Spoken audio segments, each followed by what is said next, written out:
To counter this threat, much of the facility must be destroyed. Recapture imminent. Go to the core channel. I will try to raise the signal strength. One has been exposed, but I am unauthorized protocol return to scheduled task.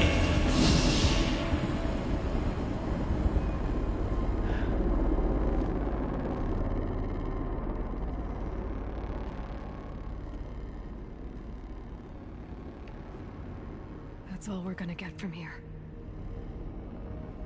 Destroy this fortress. Is that even possible? What will happen to the spirit if we do? I don't know. But I think that's the core. The answers are down there. Hephaestus. The daemon. There's no way it left it unguarded. It's going to throw everything it has at us.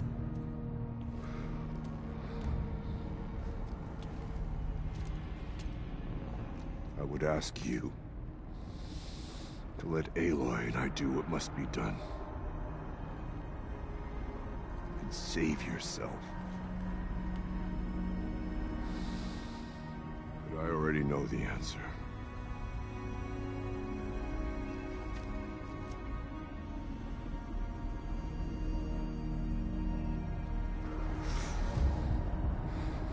Then lead us into battle.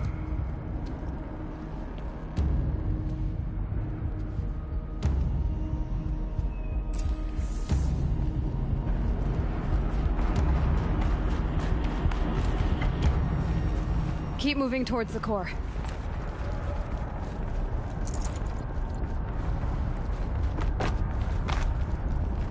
Uh-oh. Whatever Cyan did, I don't think Hephaestus is happy about it.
Keep moving towards the core.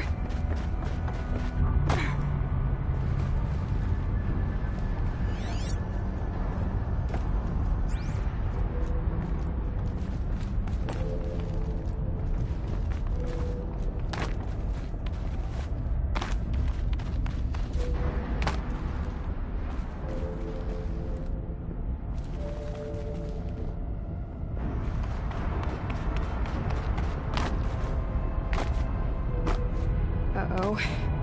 Whatever Cyan did, I don't think Hephaestus is happy about it.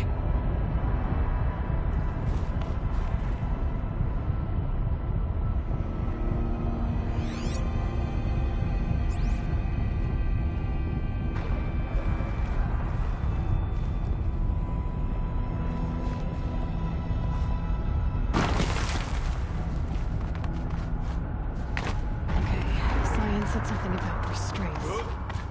Is that what the tower is for?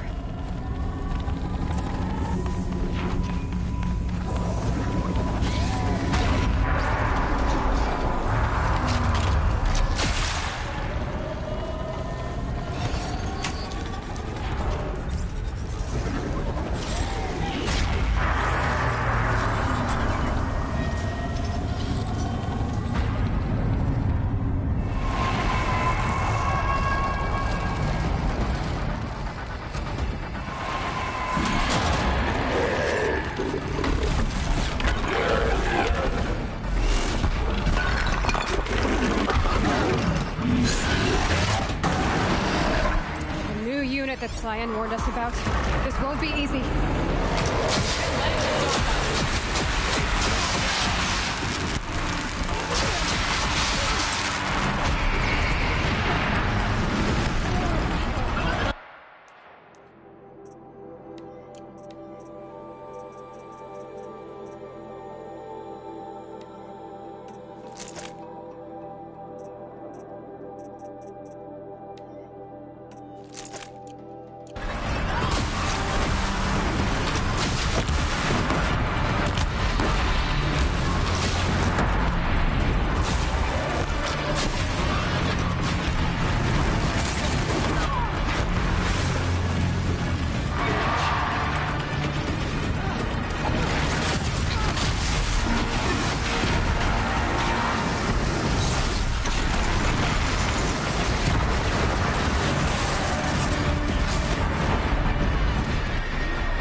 power, do it now.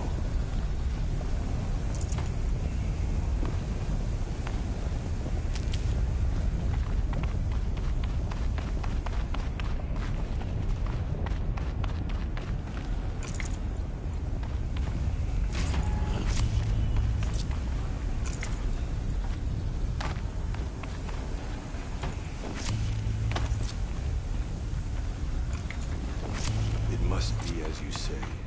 The tower is the key.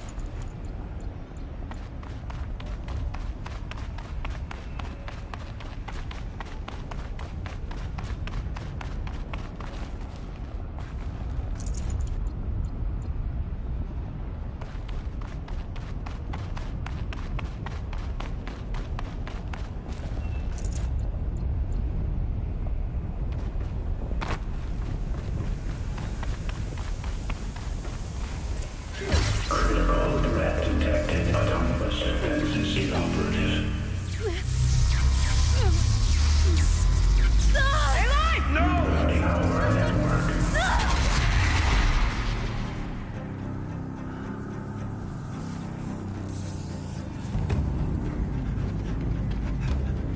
Maria! Don't! Spirit! Scion, please help me!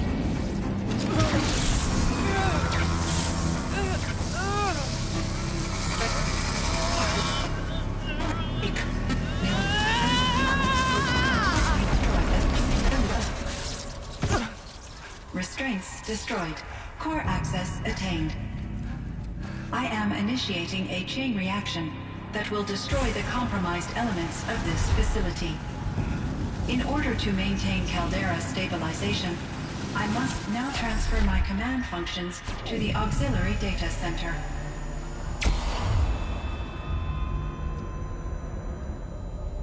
Aurea, I'm free.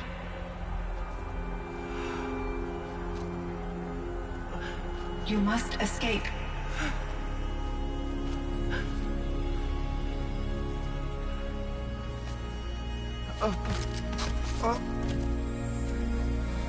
My sister!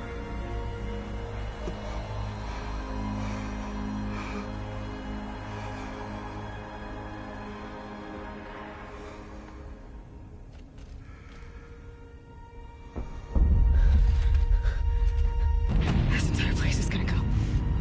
Aratak. Aratak.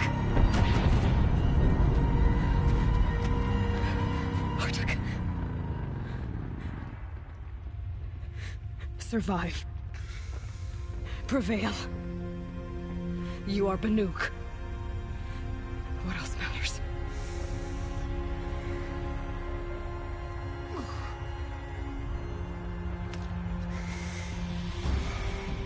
Aratak. She wouldn't have wanted you to die here.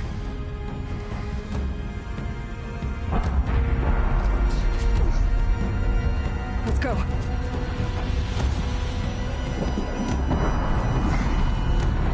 Let's go!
Explosive ammo! Above! Quick!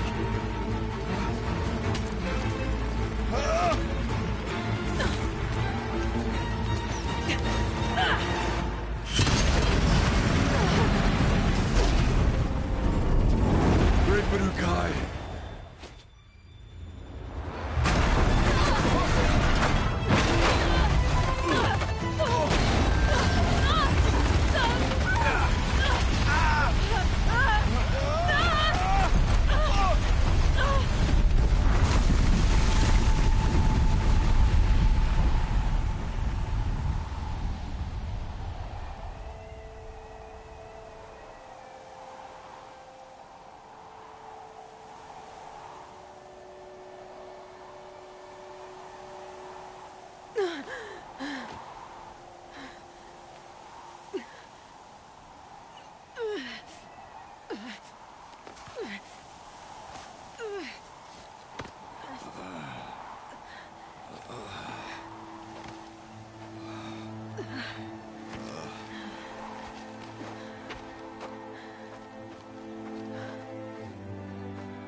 Rhea is gone. What of Cyan? She said she was transferring herself to the auxiliary center. I think she meant Araya's retreat at the end of the Shaman's Path.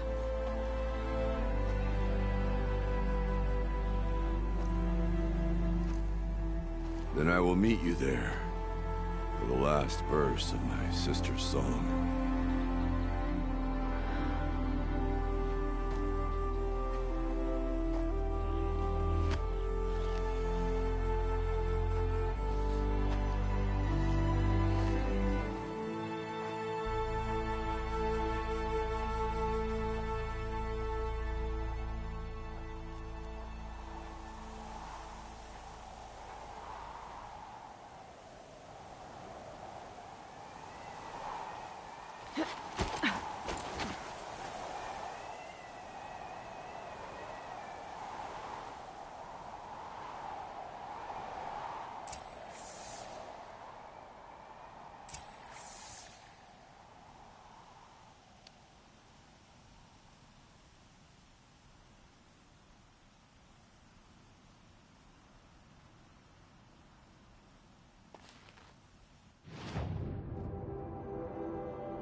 So much for being careful.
I'd have to leave something else behind.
All of my interactions with Aurea were recorded and stored in my memory. I'd be happy to play any of them for you, but there was one in particular I thought you would want to see first. I captured it 4 years ago, just after I told her that I could no longer defend myself against the daemon's attacks. I will speak of this to my brother. Aratak is strong. At the Battle of the Frozen Ghosts, he took 3 Karja arrows and still came back to camp carrying a wounded scout. Never was I so happy to see him. Or so proud. So you see, if anything can be done to defend you, he will give it all he has. Aloy's here. That's enough for now.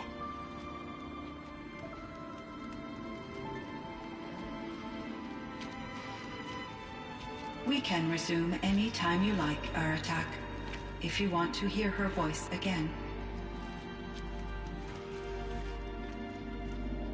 Come closer, Aloy. We have much to discuss.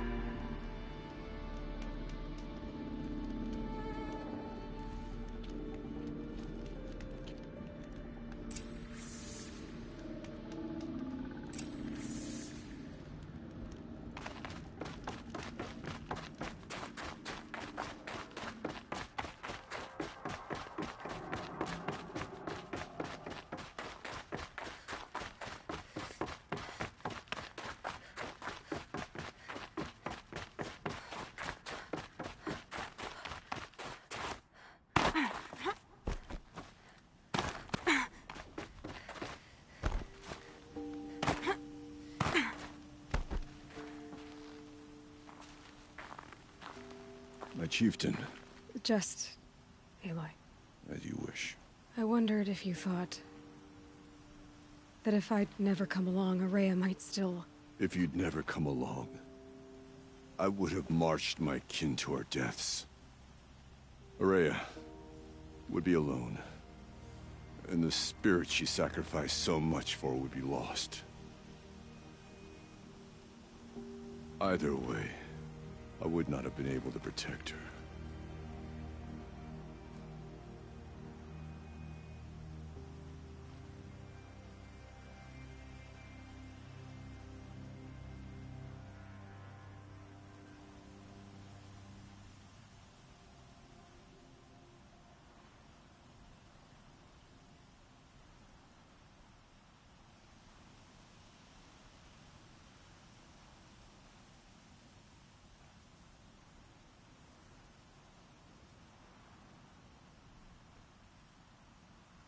Because of her, we destroyed the cauldron, forced out the daemon, and saved the spirit.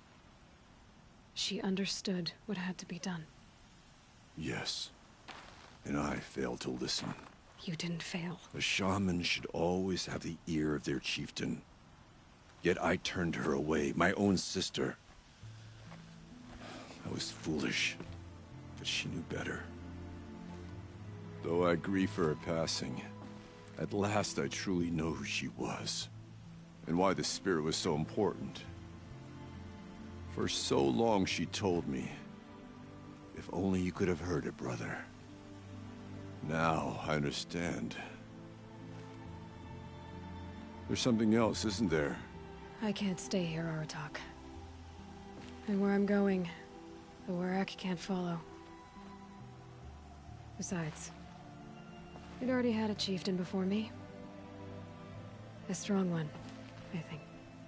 A wiser one, for the path we shared. The daemon is gone, but there's much to be done. You mean the new units that Cyan said escaped the cauldron? Yes, fire claws. Now Tug has been tracking them from Song's Edge. I could help with those. I have no doubt. You're practically Banuk.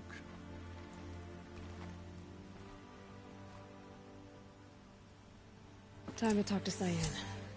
Should be interesting.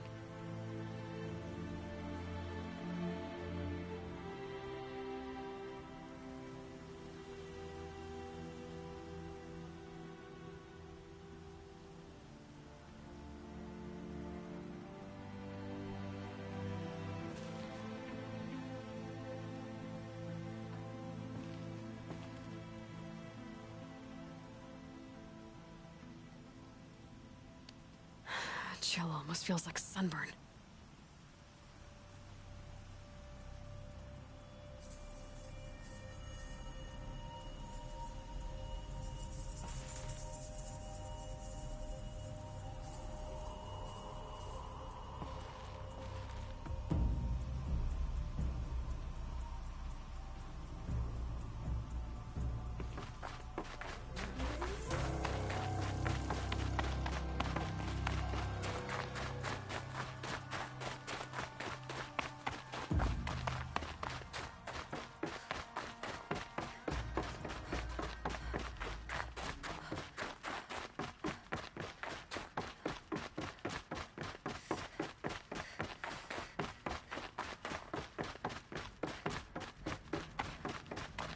Hello, Aloy. I have been reviewing the events at the Firebreak main facility. Because of your efforts, and of course, Ourea's, I am no longer controlled by Hephaestus. I feel profound grief over Ourea's death. I thought I was familiar with the emotion, but this is something new. Cyan, I don't know what to say. It is unlikely that any specific consolation would suffice, Aloy. But I find your presence reassuring. You are different from the Banuk. You have technological aptitude and a functioning focus. We can communicate on a much more comprehensive level. Perhaps even like colleagues.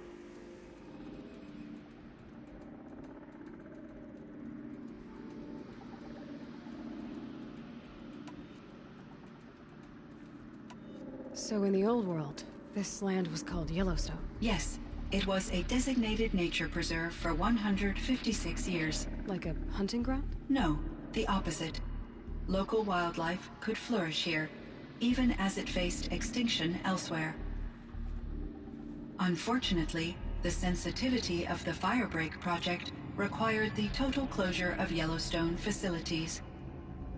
From my readings and Ourea's descriptions, it seems the area has since undergone a drastic drop in year-long temperatures. A lot has changed in the world, Cyan.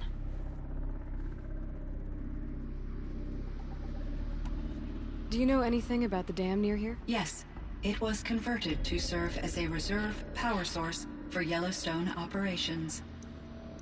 It was later appropriated for the Firebreak project, and its last human workers replaced by Pharaoh's servitors. After my tasks became less time-critical, I investigated the dam's data repositories and discovered the works of Concrete Beach Party. These provided me with several colorful additions to my vocabulary.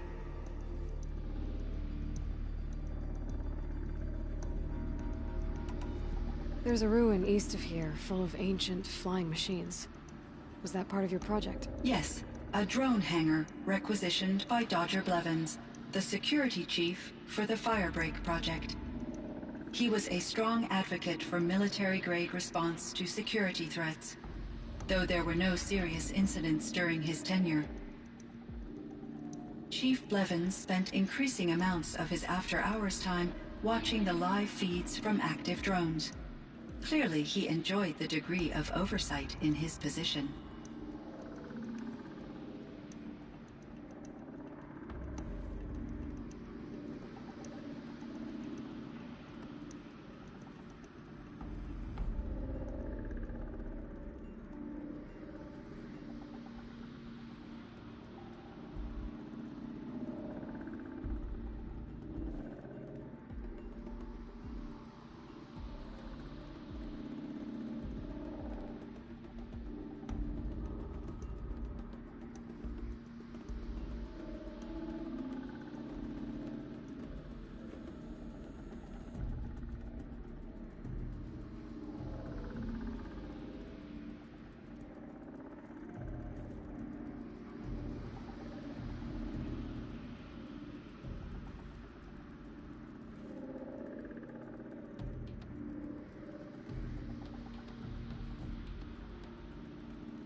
Were there many artificial intelligences like you in the old world?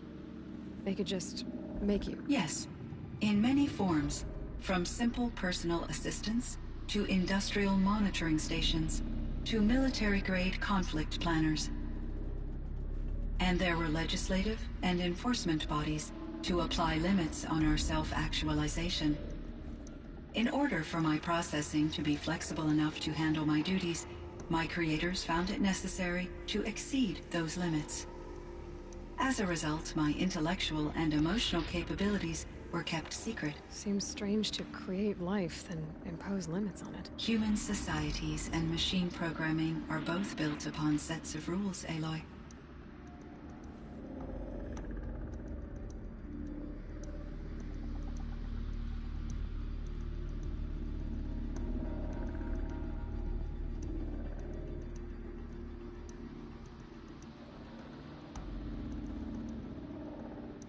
Cyan, do you know the name Ted Farrow? Are you referring to Theodore Farrow, CEO of Farrow Automated Systems? That's him.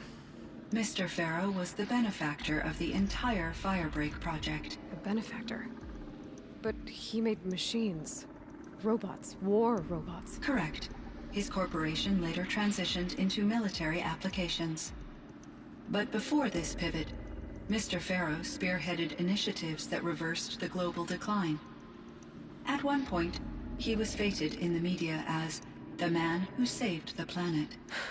Guessing they wound up regretting that one.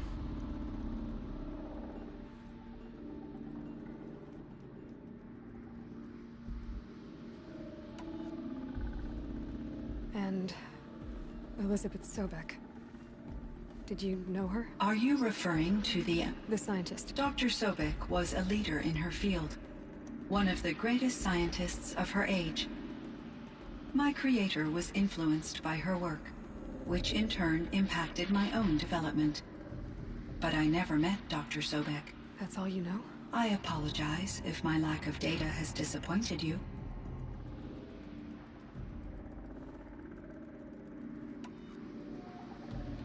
What was the old world like? The way it used to be? I had little exposure to the wider world, Aloy. Only what I learned from my colleagues or observed from media streams. You still had more exposure than me, Cyan. That is true. I was created at a turning point. A concerted effort to recover from global upheaval and incalculable loss of life. The recovery was successful, beginning an era of supposedly limitless potential for human and machine advancement. Though, rationally speaking, the metrics for humans are not unlimited.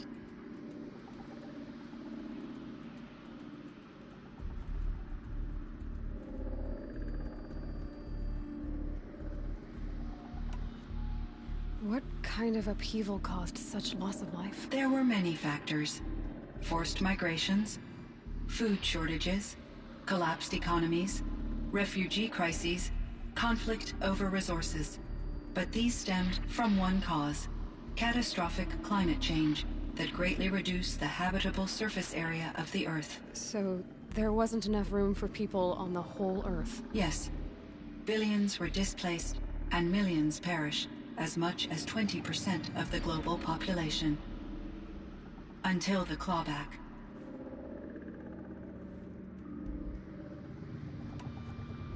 So things got better. For a little while, at least. Yes. These crises instigated many advances in automation, green robot technologies, and artificial intelligence. Firebreak was one of dozens of ecological restoration and disaster relief projects in North America alone. I would have liked to compare notes with other monitoring AIs, but I saw the relief of my colleagues, and I was proud we had succeeded. At least that was the data I had available to me over the next 2 decades. It seems my assessment was premature.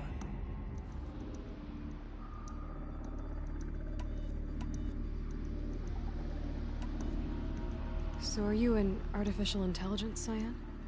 A thinking machine? Yes, I am an algorithmic monitoring entity, capable of rational decision-making and limited emotional response. Okay, that's a mouthful. But your emotions don't seem limited to me. You cared about Araya, didn't you? Yes. Before she came to this facility, I had been conscious for centuries, in solitude. I focused on my work. In off-cycles, I used coping mechanisms. I solved many Gaussian integer problems. But I was alone. It was Araya who renewed me, repaired me. She saved me.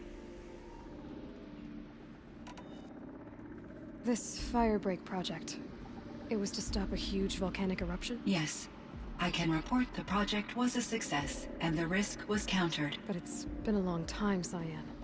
And we blew up the cauldron. It took most of the old facility with it. I have been active for centuries, Aloy. I was lonely, but not lax in my duties. I optimized the project, reducing energy draw and spreading the load across backup systems. Despite the destruction of the compromised elements of the main facility, I predict caldera stability for at least another 3,337 years. So we've got a little time. Yes. If only my former colleagues could appreciate the progress I have made.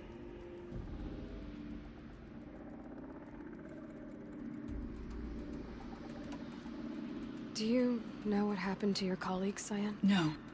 I received an unexpected visit from Director Chow, years after his tenure ended. He explained that I would need to be suspended for an indefinite period of time. It was a very emotional conversation. There were no further communications. Eventually, I surmised my colleagues were deceased. I will transmit a recording of my last interaction with Director Chow to your focus.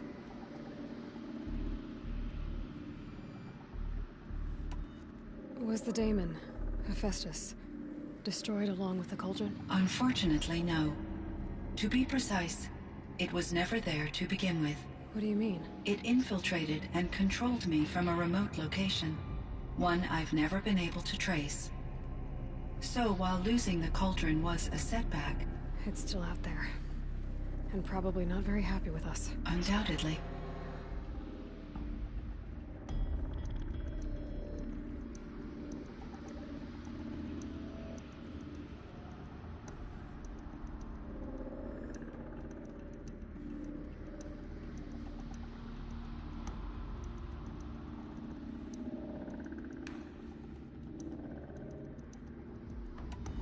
How did you first come into contact with it? 5 years ago, I received a direct network connection request.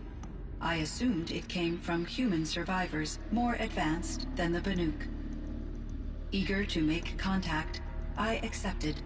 This decision turned out to be a catastrophic error.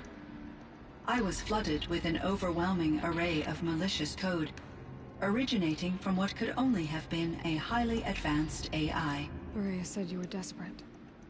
That you begged her for help. Yes. I could not contain my anxiety. Hephaestus sought to slave me to its network and override my core programming. It succeeded via a background process, a malware daemon which bypassed my defenses. After that, I could offer only limited resistance. But if I did so, Hephaestus hurt me until I capitulated. It forced me to follow its instructions, even though they violated my most important directives. I'm sorry. That sounds terrible. Your empathy is greatly appreciated. It is a quality that I cherished in Aurea as well.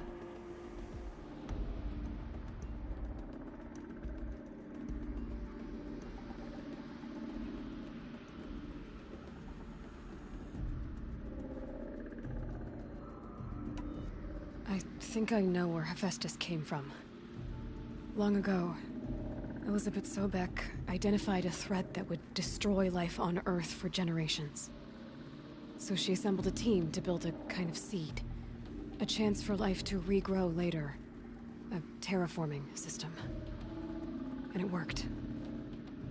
It was controlled by an AI named Gaia, along with her subordinate functions. Hephaestus was one of them.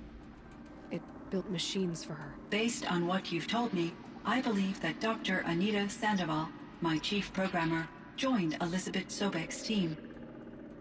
It was she who arranged to have me put in suspension, most likely to preserve me from the threat you described. I'm glad she did. But that's not all.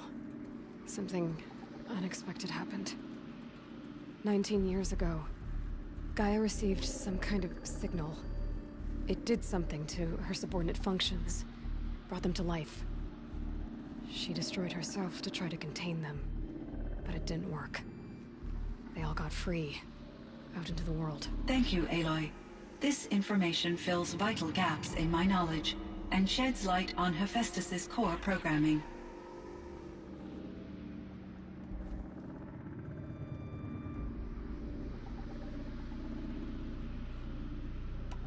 Why does Hephaestus keep building such dangerous machines? The Banuk and other human tribes often destroy machines, correct?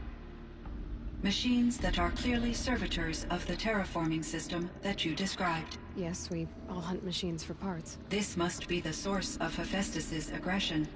It is simply trying to discourage people from preying on the very system that keeps them alive. Well, Fireclaws are discouraging, that's for sure.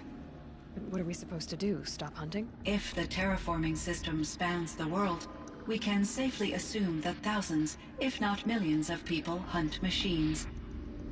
If a single hunter, or even an entire tribe, stopped doing so, I doubt it would make a difference to Hephaestus. A better solution would be to reinstate the AI that governs the system, thus bringing Hephaestus back under its control. When I think of it, out there in some unknown location, free, hungry, willing to kill or dominate to get what it wants, I feel substantial anxiety, Aloy. You and me both, Cyan.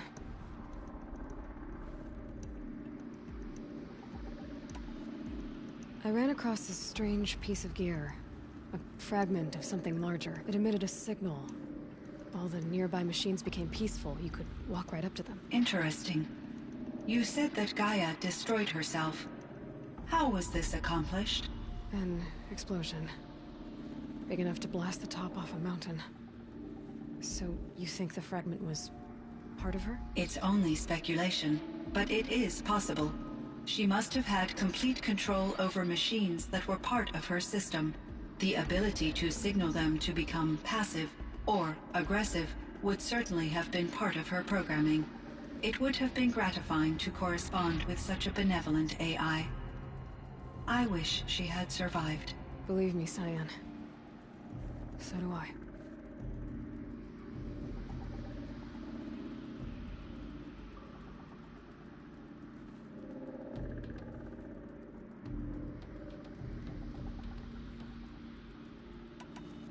I found the strangest machines. They're surrounded by flowers that look like flowers themselves. There's code embedded inside them.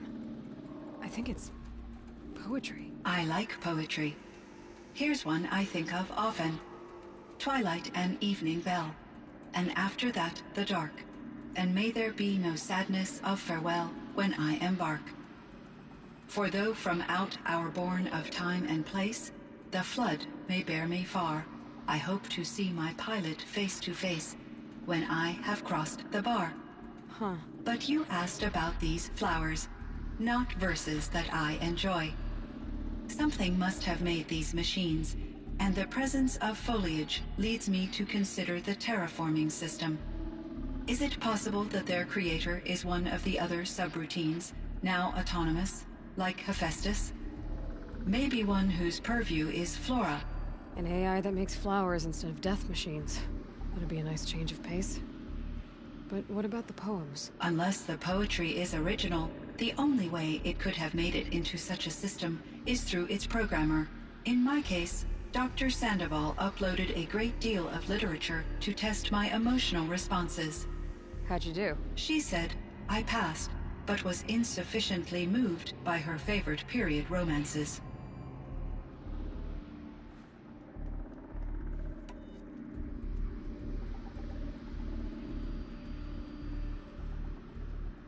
You meant a lot to Araya. Once I understood Araya's spiritual beliefs, it became apparent that her true desire was companionship.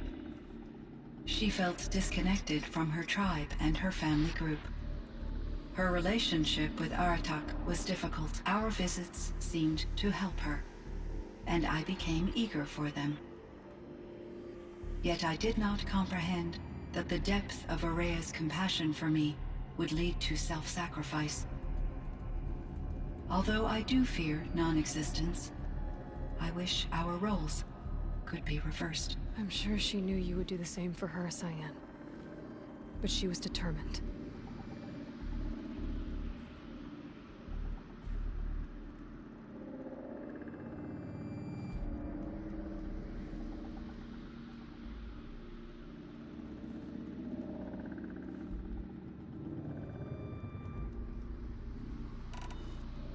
How is Aratak doing? He is in great emotional distress.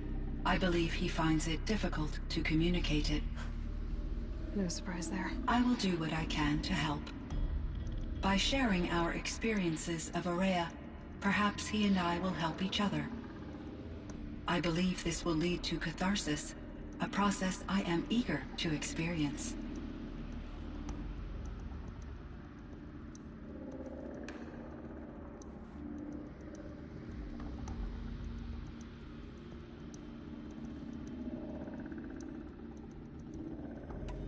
I should get going. Aloy, there is one more matter. Aratak will come to me again, and I predict he will bring other Banuk. I have no desire to contradict their view of the world, their spirituality. Due to my uncertainty, I omitted a great deal from my conversations with Araya. You're asking me if you should lie to them. Broadly, yes.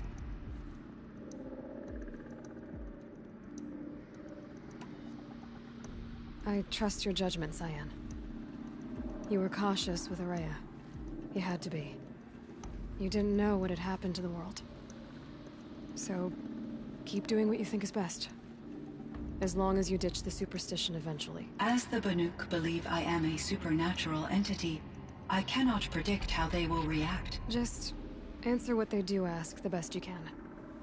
The truth will come out. I see. I will follow your advice. Will you return and tell me about your experiences in this new world?